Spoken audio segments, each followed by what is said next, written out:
Hoy vamos a contar la historia de cómo un solo hombre, un tutor bastante modesto, la verdad, se atrevió a hacer algo que parecía imposible, medir lo invisible. Y con eso, bueno, cambió la química para siempre. Venga, vamos al lío. Todo empieza con esta pregunta, la pregunta que obsesionó a John Dalton. Y es una de esas que parece más filosofía que ciencia, ¿verdad? Pero ojo, porque su respuesta acabó siendo la base de casi toda la ciencia moderna. A ver, para entender lo que hizo Dalton, lo rompedor que fue, primero tenemos que poner un poco de contexto. Hay que viajar al mundo que él se encontró, un mundo que en química estaba totalmente dominado por un gigante, el francés Antoine Logan de Lavoisier.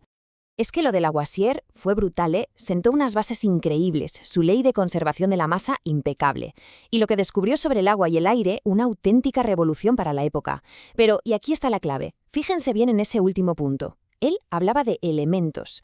Le faltaba la pieza fundamental del puzzle, la idea de que esos elementos en realidad estaban hechos de unas partículas diminutas, los átomos.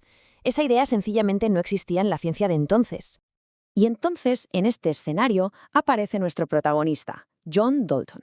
Pero claro, no estaba solo. Para que nos hagamos una idea, el mundo científico de la época estaba completamente loco con una especie de rockstar de la química, Sir Humphrey Davy.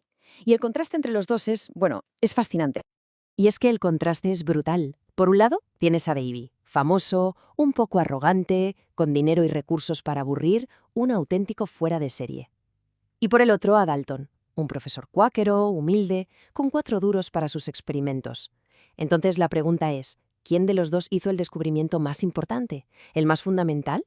Pues a veces, y esto es lo bonito de la ciencia, la mayor revolución no sale del laboratorio más caro, sino de la idea más brillante.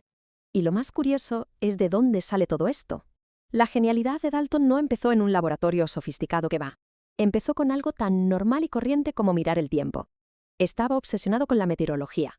Y ese interés por entender el aire, la presión, la atmósfera, fue el hilo del que empezó a tirar hasta desenredar uno de los grandes misterios de la materia.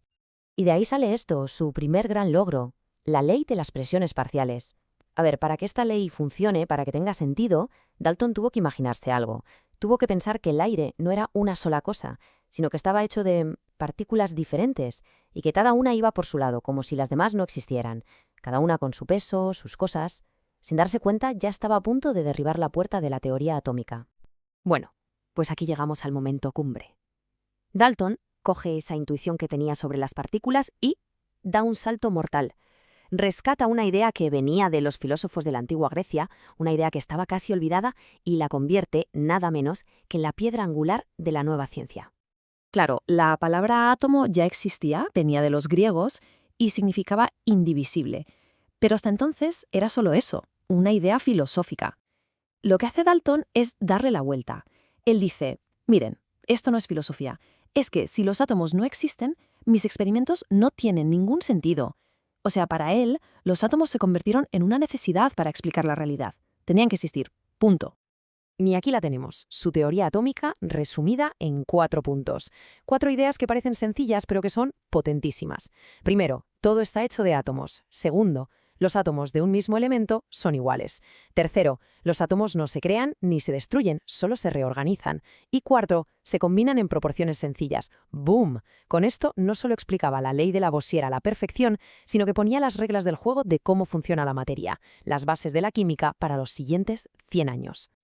Vale, la teoría es genial, elegantísima, pero para que sirviera de algo, para que fuera ciencia de verdad, Dalton tenía que enfrentarse otra vez a la pregunta del principio, a esa pregunta que parecía no tener respuesta: ¿cómo diablos se pesa un átomo, algo que ni siquiera se puede ver? Y aquí es donde se ve la genialidad de este hombre. En lugar de volverse loco intentando lo imposible, ¿qué hizo? Cambió las reglas del juego. Dijo, vale, no puedo pesarlos directamente, pero puedo compararlos. Así que creó una escala relativa. Cogió el elemento más ligero que conocía, el hidrógeno, y le asignó el valor 1. Y a partir de ahí, todo lo demás se mediría en relación a ese 1. Una idea simple, pero absolutamente brillante. Aquí tenemos un ejemplo de su primera tabla. Y es genial porque se ve perfectamente lo bueno y lo no tan bueno. La idea de los pesos relativos es correcta, es el camino. Pero claro, miren las fórmulas para el agua o el amoníaco. Él pensó, por pura simplicidad, que sería la combinación más sencilla posible, un átomo de cada, HO en vez de H2O. Obviamente se equivocaba, pero no importa. No era perfecto, ni de lejos, pero era el primer paso, un paso de gigante. Y por eso, a pesar de esos fallos, la idea de Dalton no solo sobrevivió, sino que se convirtió en la estructura, en el andamio, sobre el que se iba a construir toda la física y la química del siguiente siglo. Fijémonos un momento en esta cronología. Es increíble. Pasa casi un siglo y J. Jan Thomson descubre que el átomo sí que se puede dividir. Pero ¿saben qué es lo mejor? Que eso no tiró por tierra el trabajo de Dalton. Todo lo contrario. Su teoría era tan buena, tan sólida, que sirvió de base para que otros la mejoraran, la corrigieran y la hicieran más grande. Gracias a él llegaron Thomson, Einstein, Rutherford. Todos construyeron sobre sus cimientos. Pero ojo, no pensemos que todo el mundo se puso a aplaudir, para nada. Hubo un debate científico tremendo.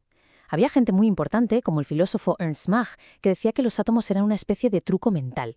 Su argumento era, si no lo puedo ver, no es ciencia.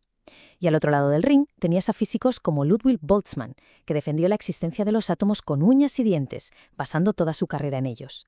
Fue una batalla intelectual en toda regla, que nos enseña que las grandes ideas casi siempre tienen que pelear para abrirse camino. Y a pesar de toda esa polémica, el reconocimiento que tuvo Dalton en vida fue inmenso, tanto que se cuenta que le levantaron una estatua en Manchester antes de que muriera. Sea una anécdota 100% real o no, nos da una idea de la talla que alcanzó. El mundo entero se dio cuenta de que ese profesor tranquilo y humilde había conseguido algo absolutamente extraordinario. Y con esto terminamos, con una última idea para darle vueltas. Lo que hizo Dalton fue, en esencia, un salto de fe, pero basado en pruebas. Imaginó un mundo de partículas que nadie podía ver porque era la única explicación lógica a lo que observaba. Y eso nos hace pensar, ¿no? ¿Cuántas de las verdades de la ciencia actual, no sé, como la materia oscura o la teoría de cuerdas, son en realidad un salto de imaginación parecido? Ideas que necesitamos para que las cuentas cuadren y que todavía están ahí, esperando a que alguien, algún día, pueda confirmarlas del todo.